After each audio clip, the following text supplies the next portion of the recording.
Hey, Be It Babe, what are you doing today? How are you? What's going on? Has anyone told you you're amazing yet? Because you are. You're so amazing.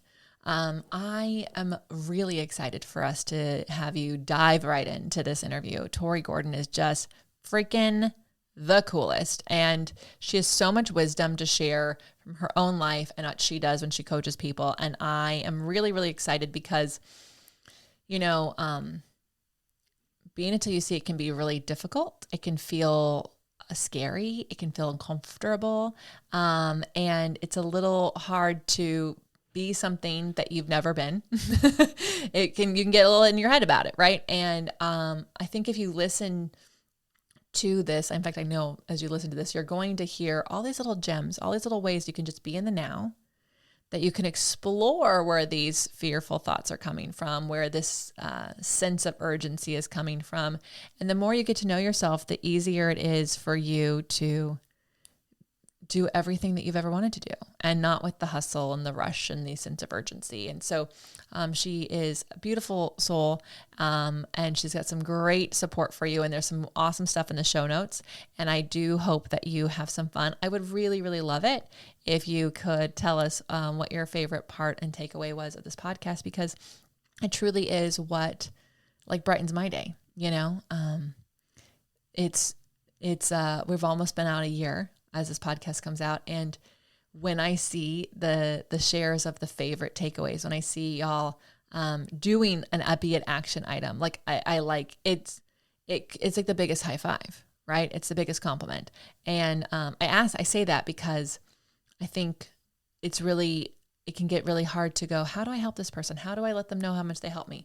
Honestly, for every podcast you love, not just this one, when you screenshot and share it, you are literally telling them how much they've helped you. And so anyways, I think this podcast episode is going to be one of those ones that you're going to re-listen to and write notes. And the Be It action at the end, the conversation just kept going and we had a little bit more fun. So enjoy this right after this message. Welcome to the Be It Till You See It podcast, where we talk about taking messy action, knowing that perfect is boring. I'm Lesley Logan, Pilates instructor and fitness business coach. I've trained thousands of people around the world, and the number one thing I see stopping people from achieving anything is self-doubt. My friends, action brings clarity, and it's the antidote to fear. Each week, my guests will bring bold, executable, intrinsic, and targeted steps that you can use to put yourself first and be it till you see it. It's a practice, not a perfect. Let's get started.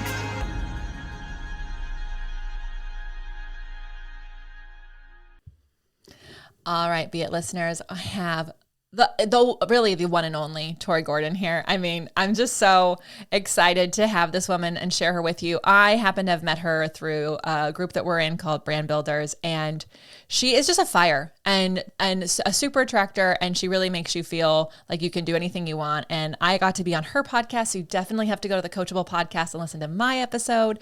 But Tori, tell everyone who you are. How did you get to be who you are in this world today? Because you're killing it. Well, thanks for having me. It's always good to hang out with you and have time to just catch up, I feel like. I love Brand Builders Group because it's put me in contact with so many other amazing mission-driven people who are doing really cool things in the world. And that's what my purpose really is. It's really about giving people the tools, resources, and experiences to transform their lives from the inside out. Like that really happens within us first. And then we see that play out in our reality externally. And I think a lot of us, expect to create different circumstances or get different results before we do any of the inner work. But that's really the foundation of everything that I do through the Coachable podcast, through my speaking and my workshops. I'm also a trauma-informed breathwork facilitator. And I'm online. I mean, I'm a TikToker and creating content really just to inspire people and to move people into action, to take advantage of this one precious life that we have. The time and the energy that we have, they are greatest resources and we can never get them back. And that was something that I woke up to, several years ago now, but it was this point for me, recognizing how precious life is, how much of a gift it is to be here right now in this moment with you having this conversation, and that change that we want to create going forward in our lives happens here, like in this moment. It doesn't happen in the future. It happens now, and it happens in the moment after that, which is the now and the now and the now. So can we just learn to be in the moment? Yeah. Oh my gosh. I mean, if you're listening, you can now hear like exactly why I had to have her. Did you catch the like filling your cup first that she said in a different way? But like you gotta be in it yourself first. You had to heal yourself first. And you also talked a lot about people waiting until something happens and then doing the work. And like that's like the opposite of being it. That's that's the opposite of how I feel. And so I think we have so much alignment there. And I think that's how I actually didn't know that you're a trauma-informed breath work. And then I was like, oh, I'm doing that right now. I really love it. It's like one of the best ways to get present. So my gosh. So can you talk about like what was the thing that got you to go, I need to be in the now? Like, was there a moment, or was it just like the whole life just going, I'm not being very present? Well, I think for me, it was the loss of my mother and my sister. And I had a lot of losses in my life, but it was specifically after I lost my mom in 2018. I just realized how impermanent things are, and that I was always the person that was planning and like planning for the future, dreaming about the future, preparing to do things, but never, a lot of times, never actually getting to the point where I was doing them. I was always just in that planning, preparation, dreaming mode, and visualizing what I wanted my life to look like. And it was after losing my mom that I realized like, oh, there is no time to waste, because I'm not guaranteed that any of that's going to happen. All I have is right now in this moment. And I'm going to spend my next moments creating an environment, one where I want to be, doing things I want to do that fill me up, that energize me.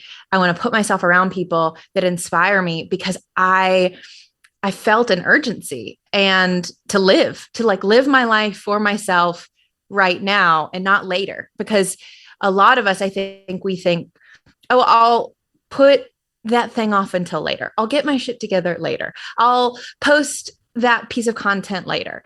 I'll start that business later when I have more time, more money, more whatever it is. Right.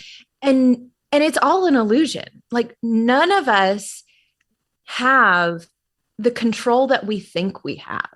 And so we do to a degree, we can co-create our lives, but thinking that we know how things are going to play out is a lie that we tell ourselves. I mean, and so you're so correct. Yeah, like we just, even right now, you and I have, how many Zoom calls have you and I done, like on our own and then together? And how many podcasts have you done and I done? And then today, literally no control over the technology that was starting out at the beginning. Yeah. And so like, I think you're correct. We have the opportunity to co-create, and yet there's so many things that can change on a dime that you can't just wait for things to be a certain way. Yeah. It's about, how do I surrender to the moment? How do I surrender to what's happening and be with it and allow it to be unfolding? Can I make space for all of this to coexist? This chaos, this confusion, this anticipation, this anxiety, this excitement, can I just create more space within myself to be a home for all of it to coexist together? And instead of exiling, okay, I never need to feel anxious, or I can't feel this thing, or I can't, everything has to go perfectly, because then we're just setting ourselves up for disappointment. Life is uncertain. That is the one certain thing that we know, is that life is uncertain and that change is inevitable. And so how can we be prepared to show up, but also be flexible in the midst of adversity or unexpected challenges that will arise, because they will inevitably, because life's, right? Yeah. Life's. That's the best. Okay. So when you were saying like not going, no anxiety, none of this, like, cause that's the opposite, right? Like, okay, I know from my own self, like was such a planner. And then I'm like, okay, that's not going to work. Like, everything is, you have no control, lives. But Yeah. how did you not swing all the way to the pendulum where it's like, well, then I can't have the anxiety and I can't have this? Like, how did you get all of those to coexist? Because that to me is like a be it story in its own. Like, how did you get from like, I'm over here in the planning mode to like, I'm just going to be in the present mode? Mm-hmm. Well, because when we're resisting anything, we're resisting the nerves that we're feeling when we go onto a podcast, we're anxious about this thing that we are about to do.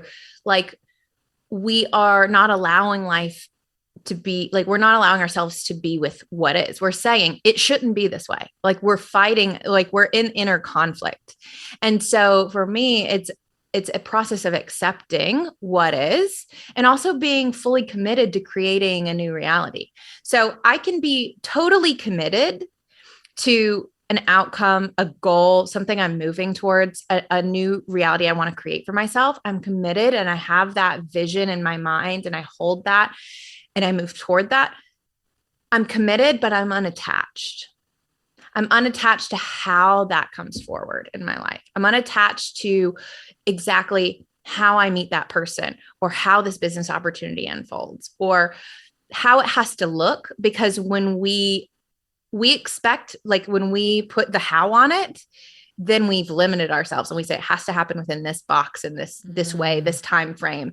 And we miss out on the way the universe wants to bring that in. Like, it's never going to happen the way we think it's going to happen. Like 100%. We could have would you have expected like this would be the way this conversation goes right now? It's like, no. Well, and I think that's what's fun for me is that podcasting is like a really great place to just like let it, because it's like, you don't know. Like, I know a lot of podcasters like have set questions that they always ask people. And, my husband has a format that he likes things to go because it makes sense for the editor. But I'm like, I'm going to like, I just want to know what's going on because also when we schedule things, sometimes it's like 2 months ago. And so maybe why you were excited to come on then is not what you're like, there's just different things. So I like to have the how be a little bit more optional. Was it easy for you? Did you struggle like getting out of the habit of, trying to control the box? Like, was it, or like, how did that feel? Was there a moment you're like, oh my God, I'm doing it. I'm actually letting it be.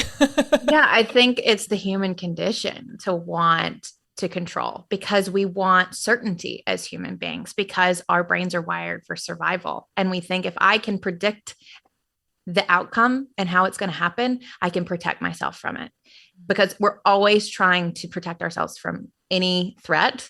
And that includes, most of us think, oh, because I'm feeling anxiety, that's a threat, or like I'm in danger or something really terrible is happening. And so the first thing I did was just learn about how my brain operates and works and how to not feed into some of the patterns that I had been, falling into my whole life unconsciously. And really learn how to like master my thoughts. The part of me that says it shouldn't be this way. It needs to happen right now. Like the part of me that feels that like need to do it all and do it all perfectly. And it was a process of, learning the way that my brain works and how it's designed to protect me and to try and predict the future and try to create certainty. And also it's like this paradox, like, we're trying to figure out the unfigureoutable. Right. And that's futile. It's exhausting. It doesn't like trying to like prepare about every scenario that could ever play out and we do that because we're afraid, right? We do that because we're afraid of looking stupid, the conversation going poorly, it not getting the ratings that we want, like people not liking it, people judging it, whatever it is. And so we think, oh, if I am ultra prepared, that won't happen. And then what happens when the unexpected happens? Right. You have no plan for that because it has to go this way. And you weren't allowing yourself to be able to see other ways. Yeah. Well, and when the unexpected happens, it's like the way I describe it, it's like the Super Bowl was just last night. So teams, trust me, they come in fully prepared. They have watched the film. They have spent all season, all year prepping for this one game. They think they have every scenario played out of, okay, if this guy goes down, what are we going to do? If this guy gets hurt, if they go, like they run this kind of play or this kind of defense. But what happens when there's a curveball. What happens when your best player like does get hurt and you're not expecting it? What happens? Like sometimes you just got to throw an audible and go for it. But sometimes you're like, oh my gosh, how are we going to come back from this? And it's the people that are able to be flexible in the midst of adversity or challenge that come back. Yeah. And because if we're so rigid and so stuck in, like I'm not able to show up and perform unless the circumstances are perfect, then we would never oh my gosh. We're only doing so much. Well, right? and also no wonder so many people are only doing so much. Right. Because they're expecting it to be a beautiful 70-degree day outside and feeling their best. And that's just not life. Like some days we're not, like the conditions aren't perfect to get out there and do it. Oh, I mean, pure example. We had this whole thing that we planned and we sold. So like we told people you'll be able to walk. You'll be able to walk to our house. And guess what? Those Airbnbs that were walkable, they didn't want people from the local community renting them. So they're not walkable anymore. Now, that doesn't mean it's not going to be an amazing retreat. That doesn't mean it's going to be this. And of course, I sold them this. They still have a beautiful house to stay in. They're actually going to get a ride now to and from the place. But it's like getting stuck on. There was that moment where it's like, but we told them this. And if it's not perfect, then what are they going to think? And it's like, well, nothing is perfect. And they're going to see like everyone is doing the fucking best they can.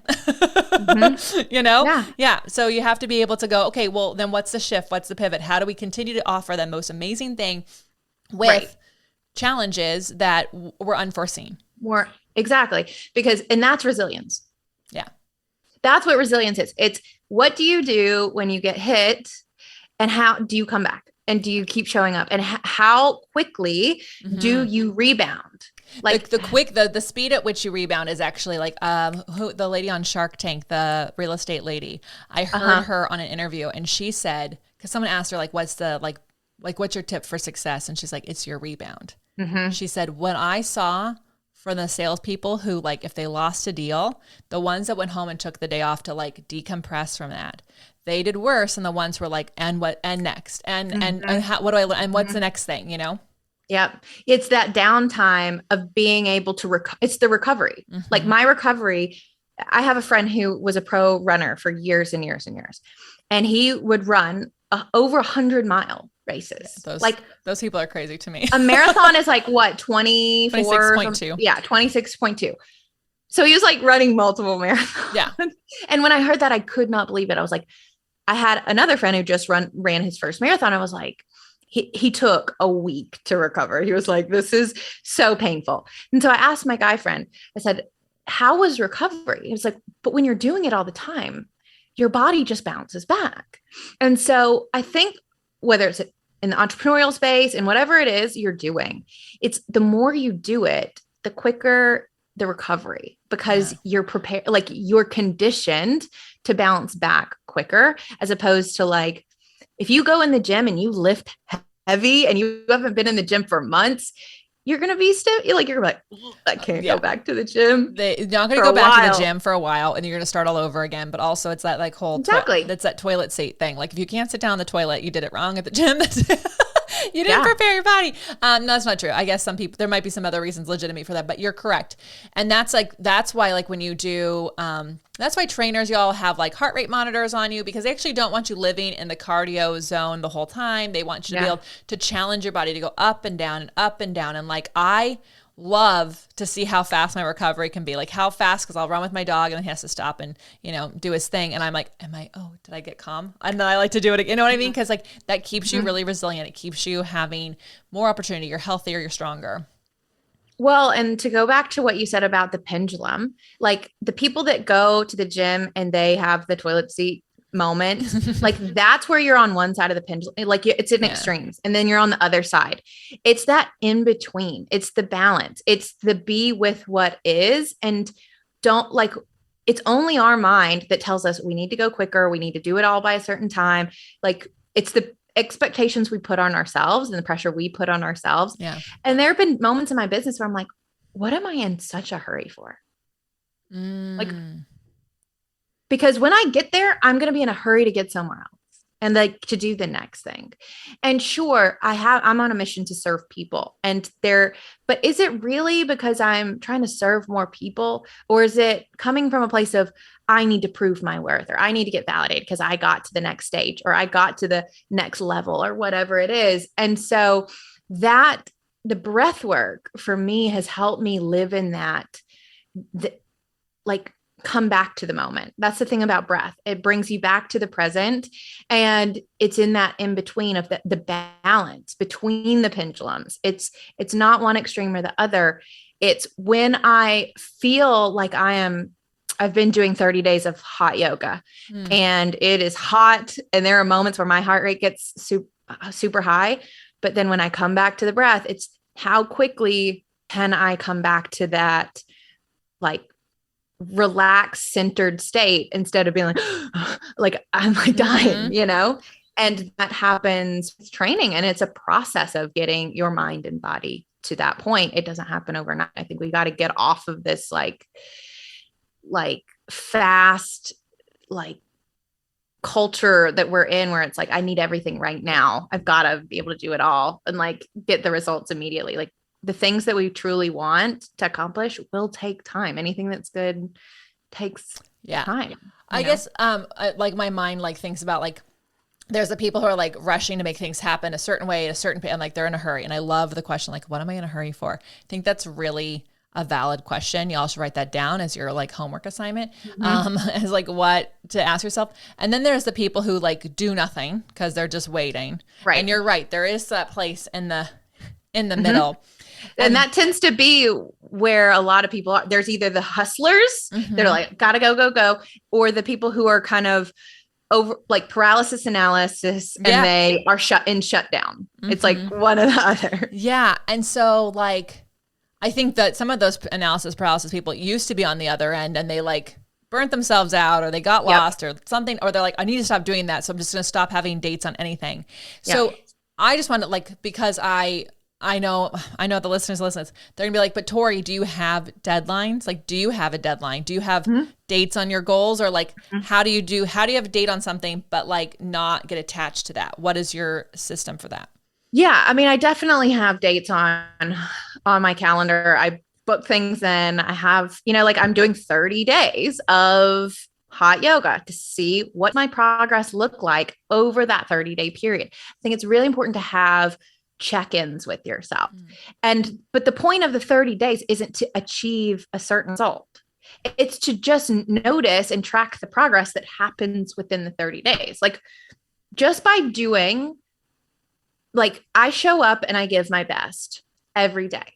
My best looks different day to day, but that's the standard.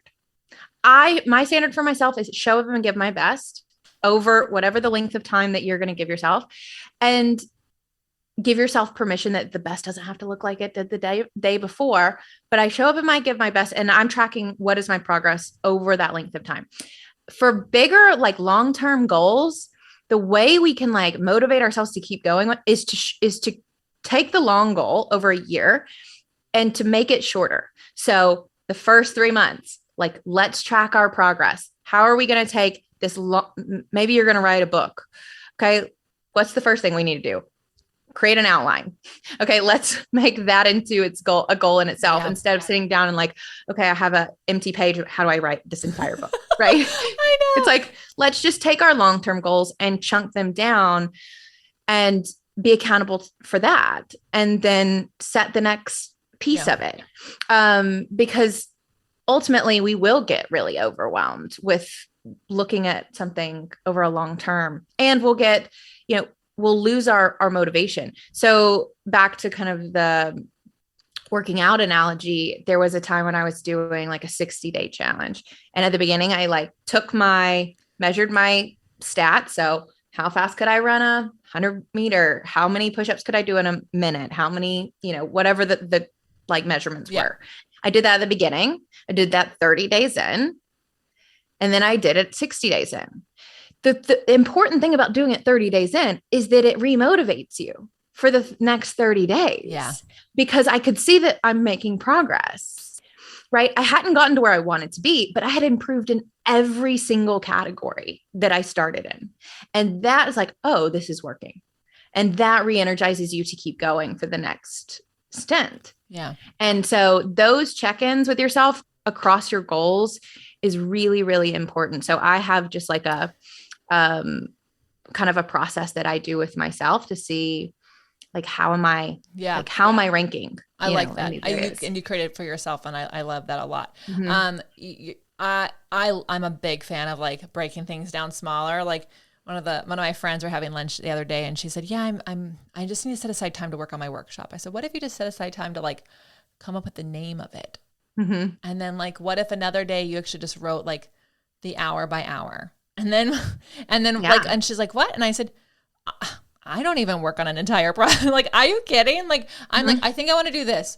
Okay. What's one thing that I can think about with that like can seal the deal? I'm like, I want to do like, we're 2 weeks away from retreaters coming to our house for a business retreat. When that idea came up, I was like, I want to do a business retreat. I want to do it in Vegas. And I want to ask them how long they want it. Mm-hmm. You know, cause like, but I didn't go, okay, I'm going to sit down and plan this whole retreat out just like in a vacuum. Like, no one has time for that. You'll get overwhelmed by all the stuff that has to happen. Like, oh my gosh, now I have to feed the people. I have to come up with these things. There's so many moving parts and we'll overwhelm ourselves. We just won't do it. So I love that. That's so great. Okay. So, thank you for sharing that. So the process you go through yourself, we're getting a little granular. Do you do it every week? Do you do it every month? Like, do you have a process for like checking in on how you're doing? Yeah. So I actually stole this from a friend of mine and you might know him, Carrie Jack, but he's great. And he has a process that I've kind of adopted. And he calls it like soul mapping. And basically it's something you do every single week. I do it on Sundays and you go through this framework of asking yourself, it's a ranking system of 1 to 5, 5 being the best. You killed it that week in this area. 1, you like got an F, right? And you just go through this process of asking yourself, like 1 is about digital detox. Like how much time did I spend on my phone? Right? Was I good? Did I manage that? Or did I completely like spend way too much time on my phone? It's time in nature, right? It's things like, did I do meaningful work this week? Did I take care, like spend time with people that I love? Did I play and make time for hobbies and things outside of work? And those checkpoints are really helpful because just week to week, I can see where my priorities have been and how I can kind of realign those this week. So if in a couple areas, I'm like, I really, really dropped the ball here. Typically what I find is there's never multiple weeks where I struggle with the same thing over and over again. Right. Cause you're paying attention to it. So you're like, yeah. And that's because you'll see what you track. Yeah. It's like the second that I invested in crypto, you better believe I was tracking that. Right. I was like, is my money going up or down? You will see the result of what you track. Yeah. And so having a system, whatever system works for you, is one that helps you to notice that progress, because otherwise it seems like, oh, I haven't really made any improvements, but you really have. You just haven't given yourself any credit and you don't know what that because and you're not actually like, it's like, I need more. I need to do more of this. I need to drink more water. It's like, how much more? Do you need to drink a bottle more? Like exactly. Specific. Yeah. You're not measuring it. So you made me think of my friend Nora. I've got to have to bring her on. It's been when you move and the pandemic, time stands still, everyone. So, but I had her in my group and she has this whole thing like, are you a spectator or are you the star athlete? Because the athlete would assess. The athlete is looking at game videos. The athlete is, oh, I missed that ball. I need to go back to the batting cages. Like the athlete is like troubleshooting and being clinical about things. The spectator in the stands like, you missed that ball. Like just judgment. And so she like takes 5 areas like money, relationships, health, whatever. And you just ask yourself, am I a spectator or am I an athlete? Am I a spectator? I love that. It's so fun, right? But then you can get even granular with your soul map. And I think you could just like, for those who are like, this is a lot, ladies, start with Nora. So then you want to get more detailed, go to the one that she just described. And then you can get any more, like, I think we have to baby step our way into like assessing ourselves and getting honest, because if you are someone who's a super judger, you need a little like bridge. You need like a booster into the space of being honest and welcoming yourself. Yeah.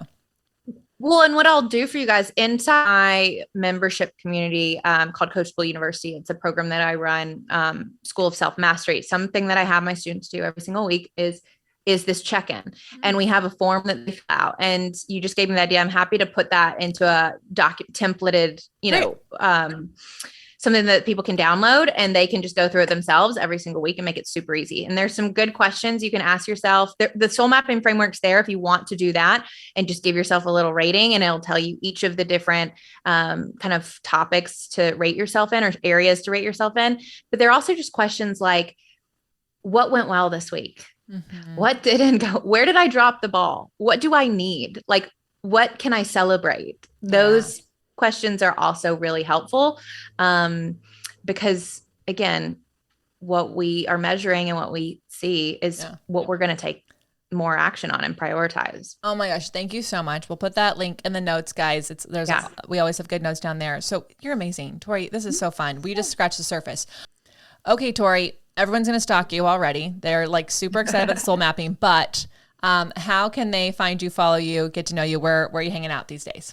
Yeah, I am on Instagram and TikTok. I'm Coach Tori Gordon on both platforms. And then you can go to my website, torigordon.com. We have a lot of fun stuff there. We're also just getting our YouTube up and running. So our podcast, the Coachable Podcast, is live. The full video is on the YouTube channel. So if you go to torigordon.com, you'll find all of the places that I hang out and a bunch of free resources and downloads too. If you want to find some other goodies that you can take home, that's the best place to go. You're amazing. Yeah. I do like that we put the podcast on YouTube as well. I think there's a lot of people who like to just watch things so it's so fun that you have all of those resources. Thank you. Okay. Last question. Be it action items, things people can do that are bold, executable, targeted, or intrinsic that can help them be it till they see it. Yeah. I think the biggest thing is know what you want. And that seems like something that isn't really actionable, but it is. It's like, I've got a clarity guide that takes you through this process of what do I want?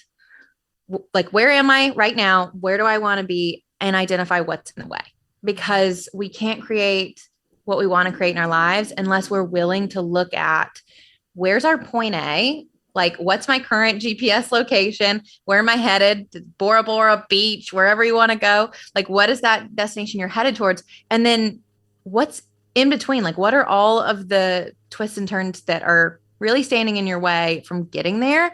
That is a process I think everybody should go through multiple times throughout the year. I mean, and you can do this for all of the areas of your life, because until we're willing to look at what we're avoiding and what we're putting off, like, those are the things that are really keeping us from the goals and the dreams that we have for ourselves. And sometimes that is a logistical thing. Maybe it means I need to save a certain amount of money. Maybe it means I need to get a certification, or I need to get more experience in X area. I need to get an internship, or I need to, go apply for the job or create the resume. Right.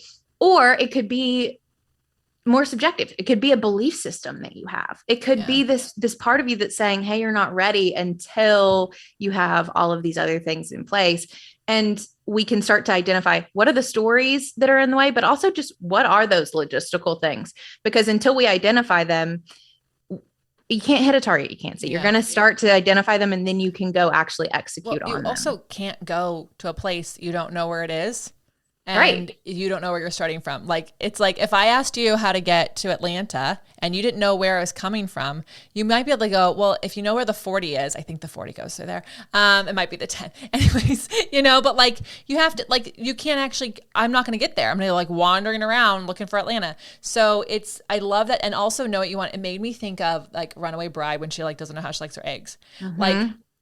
And I remember watching her like try all these different eggs, and like y'all, like, I know that's a terrible 90s rom-com, maybe it's early 2000s, but the reality is like, if you can just picture, like, if you don't know what you want, it's time to go try out a bunch of different things. Like, go play, go hike, go do something, take a class. Yeah. You can quit the class if you don't like it after a few weeks, but maybe stay, because maybe that resistance is actually just because what you need to assist you, That was exactly what I did when I was at that point where I was confused and didn't really know what I wanted. I just tried a bunch of things, and that's the executable thing. Like, that's the executable thing. Go sign up for the course, go take the dancing class, go get yourself in a cooking class, whatever it is, because you're right.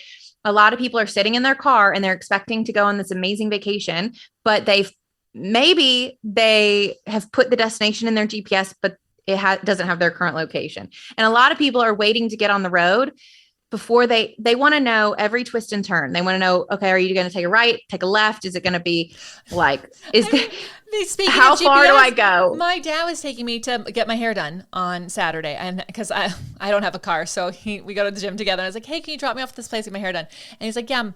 He's never been there, so I put in his GPS, and sure enough, we make a left, and the road is closed. So Google didn't know that the road is closed because it was like a color run or something. So I said, okay, well, we're just gonna go, just take the street to 11. Rerouting. I think we're just gonna reroute, But like, if we had gone, well, can't go because that road's closed, Exactly. But that's it's what you're all doing. You would be like, no one would ever do that. Yes, you are. When you don't actually, like, when you're not taking action, when you're not doing the thing because you don't know what the twists and turns are, you're doing exactly that. You're turning around at the road closure and going, well, can't go. And life doesn't work like that. It doesn't give you all of the steps before you go. It says, get going. It says, go drive. And then I'll give you the next direction. Yeah. It's like, you're not going to get all of them, but I'm going to give you the next direction that's in front of you. And so I tell people, just move, just get your body in motion, whether you're going to go take a workout class, you're going to go sign up for something, take the next right action that feels aligned with what you want to do. And then that's when you allow life to unfold. It comes back to what we were talking about at the very beginning of be in the now. Be with the next thing that you're going to do in the present moment, and then allow the next thing to reveal itself in the universe to give you that next direction, because it will. Yeah. Tori, this is amazing. We're about to wrap it up, and then more gems just got thrown at people, and I'm just so grateful for you. Thank you for being here. You're amazing, and I know that we keep meeting up on these calls, and we'll have to do a hangout off of recorded, unrecorded hangouts. But I'm so grateful for you. Everyone, how are you going to use what Tori has said in your life? How are you going to be in the now? Do us a huge favor, screenshot this episode, tag Coach Tori, tag Beit Pod, and let us know. And then do us another favor and actually share it with a friend, because that's how her podcast grows. That's how my podcast grows. It's how we can continue to help all of you be it till you see it. All right, everyone. Thanks so much.